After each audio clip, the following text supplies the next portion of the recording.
Yeah, so I mean, look, I think there's probably three things that we tend to do when we invest in businesses. And they probably, yeah, I mean, they probably fall into three broad buckets as to how we add value. I mean, firstly, we spend a lot of time on the board, discussing the strategic review and, where do companies place their chips.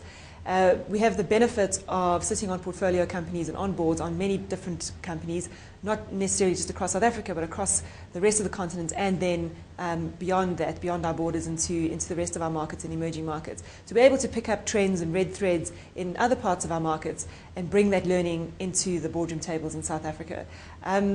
So that's probably the one, giving strategic inputs. The second, I would say, is helping companies grow. I mean, we've certainly seen in South Africa a lot of companies are looking to take their businesses north of our borders, and we're able to, given that we've got offices across the continent, we're able to introduce them to people in those markets. We're able to introduce them to the right regulators if they need regulatory approval for anything.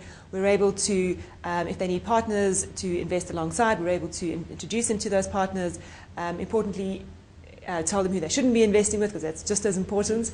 And basically just give open doors for them on the African continent and necessarily into other parts of our markets as well.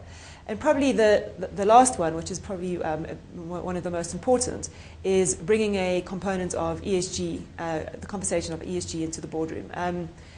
We've seen this change. There's a big focus on ESG and governance at the moment, improving health and safety in our portfolio companies, improving the governance around the board, putting proper committees in place, and just making sure that the management is institutionalized. A lot of the businesses that we're invested in are family-owned businesses. There's a lot of family sitting at the management structures, and we are able to then introduce them to people who are able to come in as institutional managers or operational managers, so improving the integrity of the management team as well.